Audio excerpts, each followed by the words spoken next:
د بېنظیره احساس کفالت پروګرام سروې موږ کړی، موږ ته به د اهلیت څنګه پته لګي یا دا پیسې چې دي دا موږ ته د کل نه میلاویږي. د دې په باره کې زیاتکر کسان تپوس کوي چې د اهلیت په موږ ته څنګه پته لګي او پیسې به موږ ته د کل نه میلاویږي یا دا سروې چې چا کړی دی ټول ته به دا روپۍ میلاویږي. دا ټول ته به دې ویډیو کې خو ویډیو چې دا به زموږ سره تر اخره پورې ګورئ، یو لایک شیر کمنټ چې دی ویډیو له به لازم ورکوئ. ځینې کسان چې دی هغه د نورو معلوماتو په باره کې هم تپوس کوي، خو د هغې په باره کې چې دی زموږ ویډیو موجود دي. نو کم کسان چې تپوس کوي نو لاول ځئ په یوټیوب کې مظلوم یار سپیک دا سرچ کوي، نو د دې په باره کې چې دی زموږ ویډیوګان موجود دي، د سروې په باره کې او نور معلومات چې دي د بېنظیرې د هغې په باره کې زموږ ویډیوګان موجود دي. نو تاسو هغه ویډیوګان چې دي هم کتلی شئ. نن سبا چې دی ډاینامیک سروې شروع شوی، زیاتره کسانو چې دی دغه سروې کړی، نو دوی وایي چې موږ ته به د اهلیت څنګه پته لګي یا د پیسې چې دي دا موږ ته د کل نه میلاویږي. نو دا سروې که هر یو کس کړی، د اول به تاسو له به دې کې نمبرې درکوي، نمبر ستاسو د غربت نمبر وي.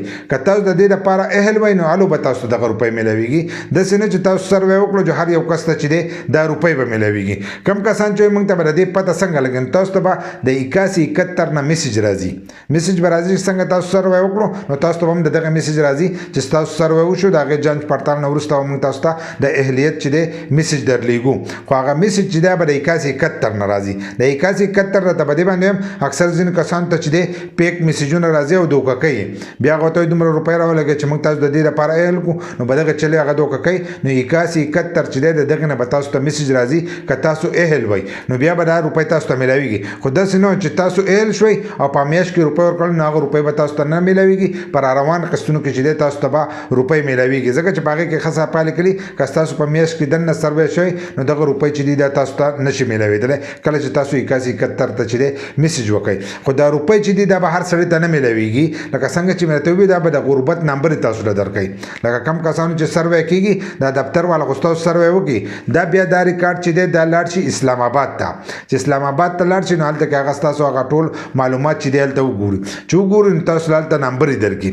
چې نمبر یې درکړي، که ستاسو نمبر په غربت کې وي، لکه په غریبۍ کې ستاسو نمبر کمې وي، نو روپۍ به تاسو ته میلاویږي. که ستاسو دغه نمبر چې دي دا اوچتې وي، نو بیا دغه روپۍ چې دی به تاسو ته نه میلاویږي.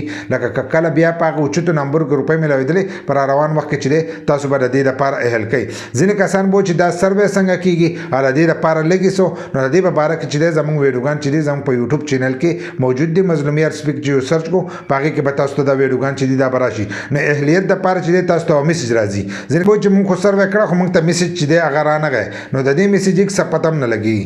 میاشت پس هم راتلی شي، 2 راتلی شي، 3 راتلی شي، 4 راتلی شي. خو تاسو له خالي چې دی سروې کېده پکار دي. ستاسو سروې وشو د هغې طرفه به تاسو له میسج راځي. که میسج نه راځي نو تاسو هم 8171 ته چې دی خپل شناختي کارت نمبر ورولګئ، د هغې طرفه به لازم تاسو ته چې دی هغه ریپلی درکړي. بل دا د ویب سایټ په ترو باندې هم کته کېږي، د هغې په باره کې چې دا زموږ ویډیو شته هغه به تاسو ته ډایرکټ چې دی هغه تاسو ته حل وایي چې تاسو د دې لپاره اهل یې یا نه یې. خو چې کله تاسو ته د اهلیت میسج راغی، نو د هغې نه وروسته چې دي دا روپۍ به تاسو ته میلاویږي. که تاسو اهل نه نو دا روپۍ چې دي تاسو ته نشي میلاوېدلی.